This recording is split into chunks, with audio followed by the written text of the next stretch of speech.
Phase 2 of my watering solution. I got a couple of 25-foot connections for my hose.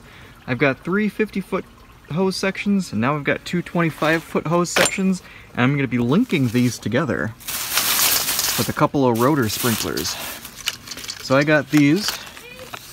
These are Melnor turbo rotary sprinklers. Apparently they can shoot water up to 85 feet. I doubt that because it's always short, but it's got a few different adjustment options. It's got left and right stop right there, I believe, and this is actually the distance. So you push this out like that. It just snaps out, and it deflects the water off of this top hood here, so that way it doesn't shoot as far. So if you want shorter distance, you pull it out. If you want longer distance, push it in. So this is about, I think I paid $8.99 each, and I got them because they have a pass-through like this, and it's also a spike, so I don't have to have a big square thing killing a section of my grass. I just pop it in, line it up wherever I want it, start watering. Now, if you saw in my last video, I had demonstrated that I had a hose and timer 4-way, so I'm going to be using that system along with this as well. I got 3 of these hoses I'm going to hook up in series. Might do only 2. We'll see what type of water pressure I get from my spigot with just that one. So yeah, the idea is to link my hoses in series with the 25 feet in between each of them. So that was the shortest hose length I could find besides like the 6-foot leader hoses. So I'm going to go ahead and hook these up. I'll get them positioned somewhat decently in the lawn, however I think they'll work best. And we'll go from there.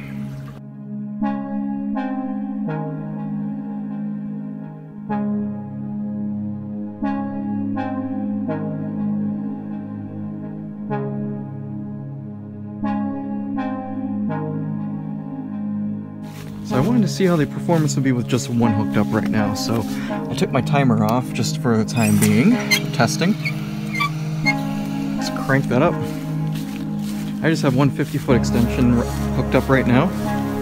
So, whoa! That's spraying almost into my neighbor's yard. Straight up into the air. Holy cow. It's gonna get my tripod wet.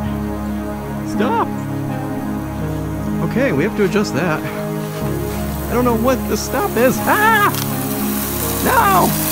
No! Don't spray the deck! Where's the stop?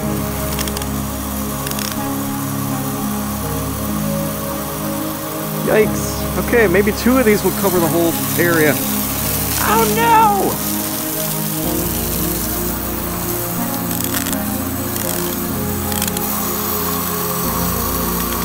Okay, maybe did I adjust that properly? Okay, it's coming back. So that's the left stop. I should have looked at this before I started. There's arrows on here. Right.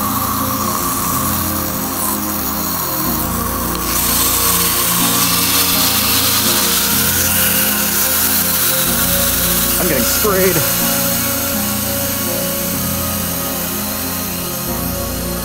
Oops. Okay, so that's what the adjustment out for distance. Wow, so with the all the way out, it sprays probably 40 or 50 feet.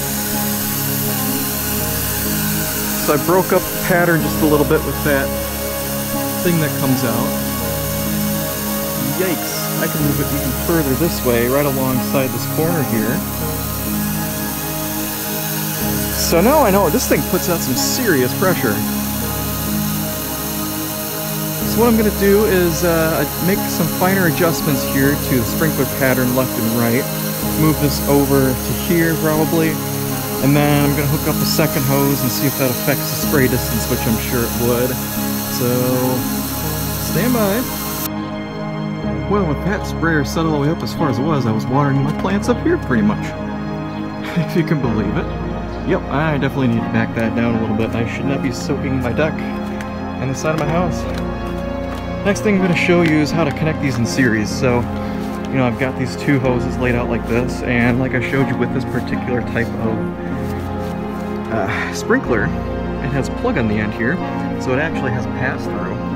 So it's mated to the hose on one end here coming from your spigot, and then this just unscrews. Hook up your second hose there, and it flows through to the second one. Pretty much all modern sprinklers that have like a spike or base, such as like this impact that I showed you the other week, has the exact same feature. So you see it's got the pass-through on one end, and a plug that you can just take off and you can link multiples together. So like I said, this is kind of a redneck sprinkler system if you don't want to put in underground irrigation system. I wonder if 25 feet is going to be enough. I should do a 50-foot and put it over on the other side of that pool over there, I think. But I'm going to try to get to somewhere over there with just the 25 feet. I might stick that somewhere in this vicinity and just kind of spray it in that direction so I can get that wet and just make like a 30-degree spray angle. Anyway,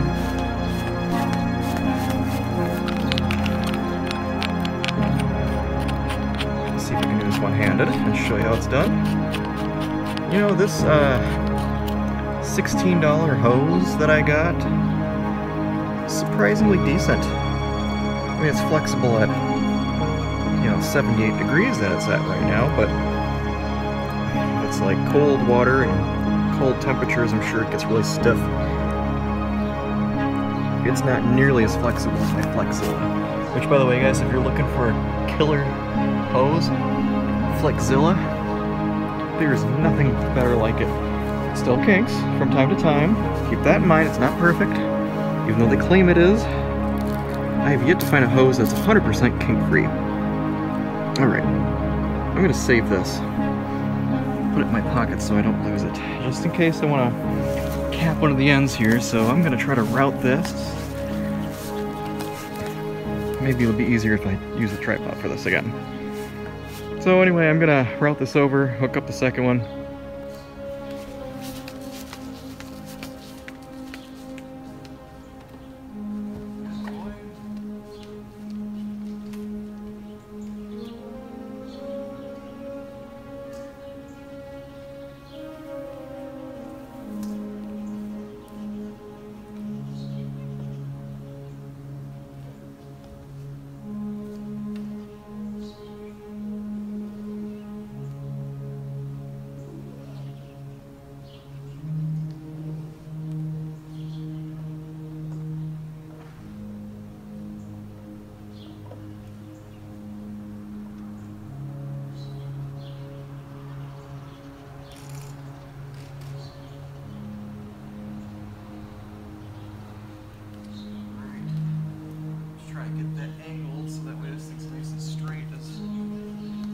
Get it.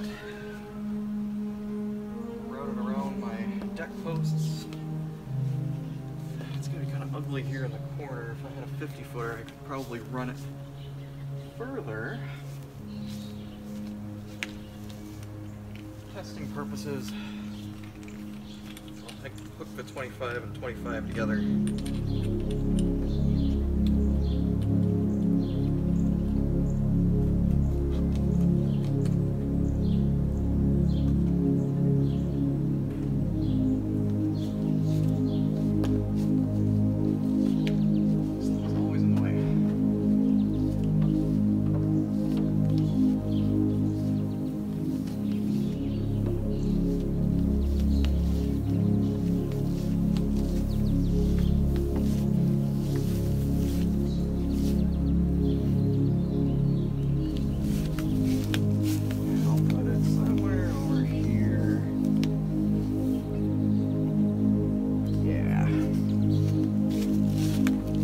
I'll route that a little bit better. I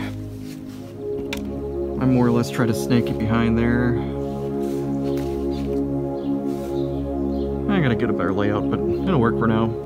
I'll show you a close-up here of connecting the other end. I'm gonna leave this cap on. I did get 3 of these, but I think I'm gonna use these sprayers in my front yard because they do have pretty good throw. I'm gonna have to measure it. I'm gonna estimate at least 40 feet, which should get me pretty darn close to the edge of the curb by the street, which is what I'm going for. Okay, that's connected. Now, since I've got you here, if you look real closely, if it'll focus, there's a couple of arrows on here. And this is what I hadn't adjusted when it first started spraying my deck. So that's the left and right stop. I had it set to 360 degrees, so you rotate that for your left, rotate that for your right, and see how it brings the head along with it?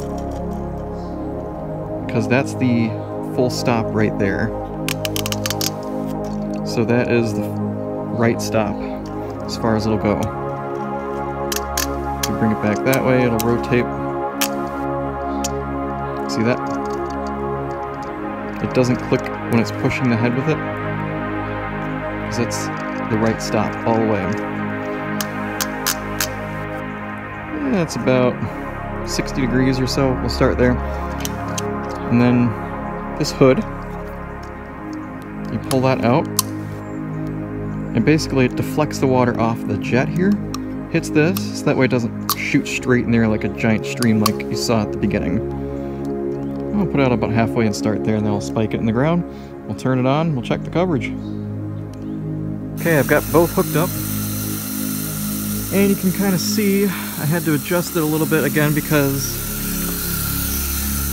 it's not spraying nearly as far with two hooked up, so it does lose quite a bit of pressure. I want to get that far corner, so I'm gonna move this one like that. Hopefully it doesn't go under the deck. Let's check this. I want it to just go parallel with this. So that's the throw with two of them hooked up. You can see the other one spraying in the background there. You know, it's probably, I would say, like 30-foot radius. That's not too terrible. Let's see if my stop is set correctly.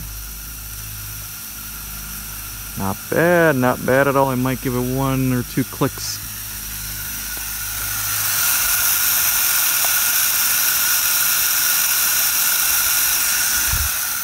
Let's check the other one for coverage as it comes towards me. This one, it looks like it's set to shoot a little bit further than the other one. That's a good stop, right before it hits that post. I don't want it to go into the pool, which it looks like it is, so let's set that. It's not covering quite 100%, so I'd probably still want to use 3, but with my water pressure from my hose spigot, I don't think I can handle much more than 2 or 3 at a time going at the same. That was too far. So anyway, you can see it just takes a little bit of fine-tuning, playing around with it, and just running your sprinklers just to figure out what pattern works best for it. You see how they're overlapping? That's what you want. You want your patterns to overlap so that way you don't have any missed spots in the lawn. So that's ideally how it should run for a properly watered lawn, and you're going to want to water about a ½ inch every watering session. So keep that in mind. Get some tuna cans or some rain gauges and just stick them like 5 feet, 10 feet, 15 feet, 20 feet out. Run it for about 20-25 minutes. See how much water you put down and adjust up or down from there. Shoot for watering about twice a week, ½ inch increments each time, a few days apart. You should be good to go. Anyway, if you guys find this video helpful, hit subscribe. Leave a comment below if you got any questions. Thanks for watching.